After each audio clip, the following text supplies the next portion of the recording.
പ്രിയപ്പെട്ടവരെ, നമ്മുടെ ഇന്നത്തെ തീർത്ഥാടന യാത്ര നമ്മുടെ അമ്പ് തിരുനാളിന് കാരണബോധനായ റോമിലെ തീർത്ഥാടന പള്ളികളിൽ ഒന്നായ സെന്റ് സെബാസ്റ്റ്യൻ ചർച്ചിലെ വിശുദ്ധ സെബസ്ത്യാനോസിന്റെ അടുത്തേക്കാണ്. ഈ ദേവാലയം റോമൻ മതിലിന് പുറത്ത് വിജനമായ ഒരു പ്രദേശത്താണ്. സ്നേഹമുള്ളവരെ, നമ്മൾ ഇന്ന് വന്നിരിക്കുന്നത് വിശുദ്ധ സെബസ്ത്യാനോസ് പുണ്യാളന്റെ ദേവാലയത്തിലേക്കാണ്. വിശുദ്ധ സെബസ്ത്യാനോസ് പുണ്യാളനെ അടക്കം ചെയ്തിരിക്കുന്ന ഈ ദേവാലയത്തിലാണ് നമ്മളെല്ലാവരും ഒത്തിരി സ്നേഹിക്കുന്ന, മാധ്യസ്ഥം അപേക്ഷിക്കുന്ന വിശുദ്ധ സെബസ്ത്യാനോസ് പുണ്യാളന്റെ അടുത്ത് വന്ന് പ്രാർത്ഥിക്കാനായിട്ട് നമുക്ക് ഇന്നേ ദിവസം പ്രത്യേകമായിട്ട് മാറ്റിവെക്കാം. നമുക്ക് ഈ ദേവാലയത്തിലേക്ക് പ്രവേശിക്കുകയും വിശുദ്ധനെക്കുറിച്ച് കൂടുതൽ മനസ്സിലാക്കുകയും വിശുദ്ധൻ്റെ ആ വിശ്വാസ തീഷ്ണതയിൽ ജീവിക്കാനായിട്ട്, ക്രിസ്തുവിനെ ജീവിതം കൊണ്ട് പ്രഘോഷിക്കുവാനായിട്ട്, മറ്റുള്ളവർക്ക് പകർന്നു കൊടുക്കുവാനായിട്ടുള്ള നമ്മുടെ ദൗത്യം ഓർത്തെടുക്കുകയും അത് ജീവിക്കാനായിട്ട് വിശുദ്ധൻ്റെ മാധ്യസ്ഥം അപേക്ഷിച്ച് പ്രാർത്ഥിക്കുകയും ചെയ്യാം. ഫ്രാൻസിലെ നർബോണ എന്ന സ്ഥലത്താണ് പുണ്യാളൻ ജനിച്ചത്.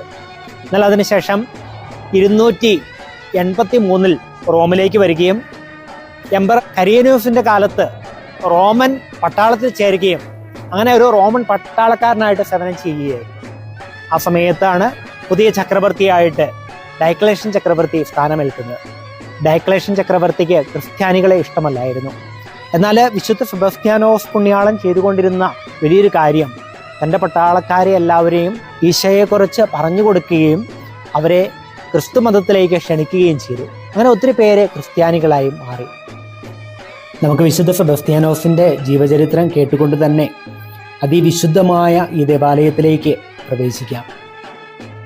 വിജനമായ പ്രദേശത്തുള്ള ഒരു ദേവാലയമാണെങ്കിലും വളരെ വലിയ ദേവാലയമാണിത്. വിജനമായ പ്രദേശം എന്ന് പറയാൻ കാരണം മുമ്പ് പറഞ്ഞതുപോലെ ഇവിടെ 12 ഏക്കറോളം സ്ഥലം അതിന് ഭൂഗർഭ സെമിത്തേരിയാണ്.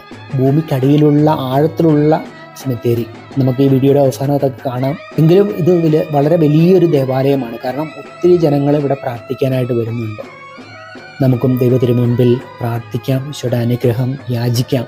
നമുക്ക് വിശുദ്ധ സെബസ്ത്യാനോസിൻ്റെ ജീവിതത്തിലേക്ക് തിരികെ വരാം. വിശുദ്ധ സെബസ്ത്യാനോസ് ക്രിസ്തീയ വിശ്വാസത്തെ പ്രതി അറസ്റ്റ് ചെയ്യപ്പെട്ടവരെ സഹായിക്കാൻ വേണ്ടിയാണ് റോമിലേക്ക് എത്തി സൈന്യത്തിൽ ചേരുന്നത്. അന്ന് ഇരട്ട സഹോദരന്മാരായ മർക്കസും മർസെലിനൂസും ക്രിസ്ത്യാനികൾ എന്ന കാരണത്താൽ കാരാഗ്രഹത്തിൽ അടയ്ക്കപ്പെട്ടിരിക്കുകയായിരുന്നു. അവരെ ജയിലിലെത്തി ധൈര്യപ്പെടുത്തി. അതുപോലെ തന്നെ ജയിൽവാസികൾ ഒത്തിരി പേര് മാനസാന്തരപ്പെട്ടു. മർക്കസിൻ്റെയും മർസിനിയൂസിൻ്റെയും പിതാവ് ക്രെമലിയാനൂസ് ജ്ഞാനസ്നാനം സ്വീകരിച്ചതോടെ അദ്ദേഹത്തിൻ്റെ വാതരോഗം സുഖപ്പെട്ടു.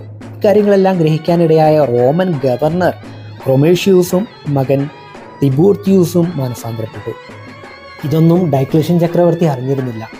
എന്നാൽ ടോർക്കറ്റസ് എന്നൊരു വ്യക്തി തിബൂർത്തിയൂസിനെയും റൊമേഷ്യൂസിനെയും സെബസ്ത്യാനോസിനെയും വെട്ടിക്കൊടുത്തു.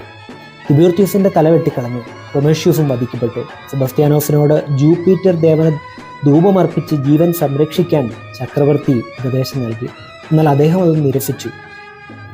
തീയിൽ ദഹിപ്പിക്കുമെന്ന് ചക്രവർത്തി ഭീഷണിപ്പെടുത്തിയപ്പോൾ ക്രിസ്തുവിനോടുള്ള സ്നേഹത്തെ പ്രതി തീക്കണലിൽ കൂടി നടക്കുന്നത് റോസാ മെത്തയിൽ കൂടി നടക്കുന്നത് പോലെയാണെന്ന് വിശുദ്ധ സെബസ്ത്യാനോസ് പറഞ്ഞു. ഇത് കേട്ട് ഡയക്ലേഷ്യൻ ചക്രവർത്തി വിശുദ്ധ സെബസ്ത്യാനോസിനെ അമ്പെയ്ത് കൊല്ലുവാനായിട്ട് ആജ്ഞാപിച്ചു.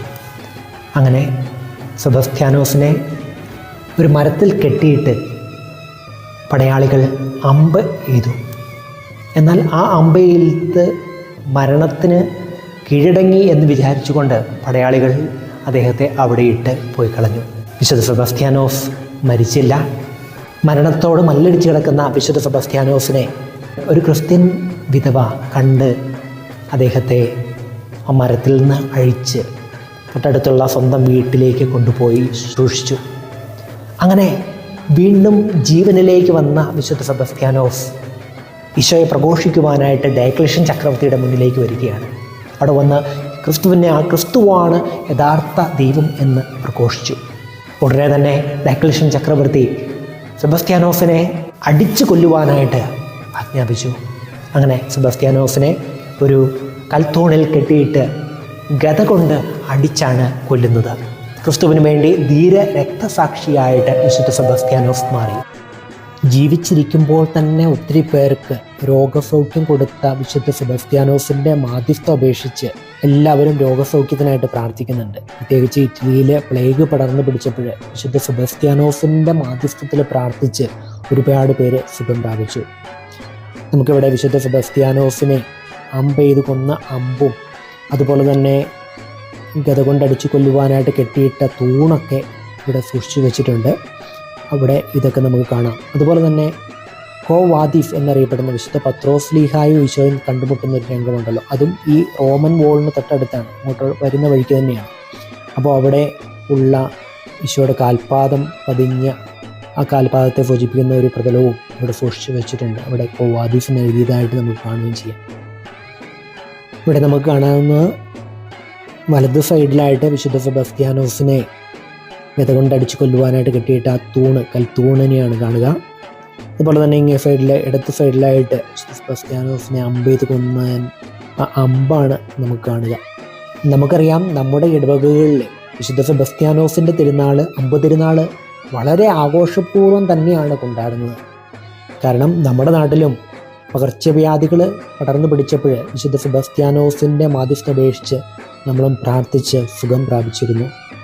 അതുകൊണ്ട് തന്നെ കേരളത്തിലെ എല്ലാ ഇടവകകളിലും അമ്പ് തിരുനാൾ വളരെ ആഘോഷമായിട്ട് കൊണ്ടാടുന്നുണ്ട്. നമുക്ക് വിശുദ്ധ സെബസ്ത്യാനോസിൻ്റെ മാധ്യസ്ഥം നമുക്ക് പ്രാർത്ഥിക്കാം.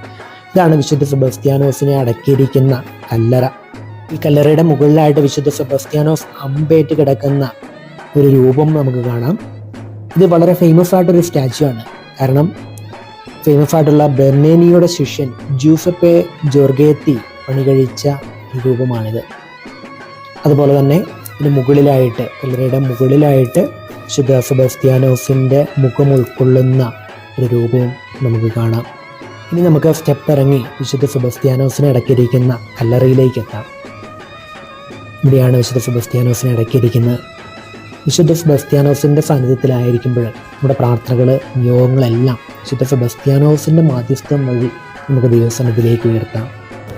സ്നേഹമുള്ളവരെ, നമ്മൾ വിശുദ്ധ സെബസ്ത്യാനോസ് കാറ്റക്കോംബിലേക്ക് പ്രവേശിക്കുകയാണ്. കാറ്റക്കോംബ് എന്ന് പറയുന്നത് പണ്ട് മരിച്ചവരെ അടക്കിക്കൊണ്ടിരുന്ന അണ്ടർഗ്രൗണ്ട് ആയിട്ടുള്ള സിമിട്രിയാണ്.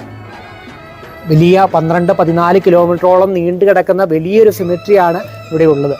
നമുക്ക് ആ ഒരു കാറ്റക്കോംബിലേക്ക് കയറാം, ഇവിടെ സന്ദർശിക്കാം. എന്താണ് കാറ്റക്കോംബ് എന്ന് ചോദിച്ചു കഴിഞ്ഞാൽ അത് അണ്ടർഗ്രൗണ്ട് സിമിട്രിയാണ്. മരിച്ചവരെ അടക്കിക്കൊണ്ടിരുന്ന സ്ഥലങ്ങളാണ് നമ്മളിവിടെ കാണുക. അണ്ടർഗ്രൗണ്ടിൽ എത്ര പേരെയാണ് ഇങ്ങനെ ഓരോന്ന് താഴെ അടുത്തതായിട്ട് ഇങ്ങനെയാണ് ഈ സൈഡുകളിൽ ഇതിങ്ങനെ വ്യാപിച്ചു കിടക്കുക. 14 കിലോമീറ്ററോളം ഒരു സ്ഥലം, അത് കഴിയുമ്പോൾ അടുത്ത വഴി എന്ന് പറഞ്ഞ് നമുക്ക് എല്ലായിടത്തൊന്നും പോകാനായിട്ട് പറ്റിയല്ല. എങ്കിലും നമ്മളൊന്ന് ഏകദേശം മനസ്സിലാക്കി വെക്കുക. പ്രിയപ്പെട്ടവരെ, ഈ കാറ്റക്കോംബുകളിൽ അല്ലെങ്കിൽ അണ്ടർഗ്രൗണ്ട് സിമിട്രികളിലാണ് റോമിലെ മതമർദ്ദന കാലത്ത്, സഭയുടെ ആദ്യ കാലഘട്ടങ്ങളിൽ മതമർദ്ദനം നടന്നപ്പോൾ ക്രിസ്ത്യാനികളെ ഒരുമിച്ച് കൂടി പ്രാർത്ഥിക്കാനും വിശുദ്ധ കുർബാന അർപ്പിക്കാനൊക്കെ ആയിട്ട് ഒന്നു ചേർന്ന സ്ഥലം. കാരണം പുറത്ത് അവർക്ക് പ്രാർത്ഥിക്കാനോ വിശുദ്ധ കുർബാന അർപ്പിക്കാനോ ഒന്നും സാധിക്കാത്ത അവസ്ഥയിൽ എല്ലാവരും കൂടെ ഈ അണ്ടർഗ്രൗണ്ട് സിമിട്രികളിൽ, ആരും കാണാതെ ഈ അണ്ടർഗ്രൗണ്ട് സിമിട്രികളിൽ വന്നാണ് വിശുദ്ധ കുർബാന അർപ്പിക്കുകയും പ്രാർത്ഥിക്കുകയൊക്കെ ചെയ്തുകൊണ്ടിരുന്നത്. ഒന്ന് ആലോചിച്ച് നോക്കണേ, സഭ വളർന്നു വന്ന വഴി. ആദിമ കാലഘട്ടങ്ങളിൽ സഭ പീഡനം അനുഭവിച്ചപ്പോൾ സഭ തളർന്നില്ല, അത് കരുത്താർജിക്കുകയായിരുന്നു. അണ്ടർഗ്രൗണ്ട് സിമിട്രികളിലൊക്കെ ഒരുമിച്ച് കൂടി അവർ പ്രാർത്ഥിച്ച് ശക്തി ആർജിക്കുകയായിരുന്നു. ക്രിസ്തുവിനോടുള്ള സ്നേഹത്തെ പ്രതി തീക്കനലിൽ കൂടി നടക്കുന്നത് റോസാ പൂമെത്തിയിൽ കൂടി നടക്കുന്നത് പോലെ എത്രയെന്ന് പറഞ്ഞ വിശുദ്ധ സെബസ്ത്യാനോസൊക്കെ തൻ്റെ ജീവിതം കൊടുത്ത് ക്രിസ്തുവിനെ സ്നേഹിച്ചു. നമുക്കും സ്വന്തം ജീവൻ ബലിയർപ്പിച്ച് നമ്മളെ സ്നേഹിച്ച നമ്മുടെ ഈശോയെ നമ്മുടെ വാക്കുകൊണ്ടും നോക്കുകൊണ്ടും ജീവിതം കൊണ്ടും അവിടുത്തെ നമുക്കും പ്രഘോഷിക്കാം. എല്ലാവർക്കും അമ്പതിരുന്നാളിൻ്റെ പ്രാർത്ഥന ആശംസകൾ ഒത്തിരി സ്നേഹത്തോടെ നേരുന്നു. നമ്മുടെ കർത്താവായ ഈശോ മിശിഹായുടെ കൃപയും പിതാവായ ദൈവത്തിൻ്റെ സ്നേഹവും പരിശുദ്ധാത്മാവിൻ്റെ സംസർഗവും വിശുദ്ധ സെബസ്ത്യാനോസിൻ്റെ പ്രത്യേക മാധ്യസ്ഥവും നമ്മെല്ലാവരോടും കൂടെ ഉണ്ടായിരിക്കട്ടെ.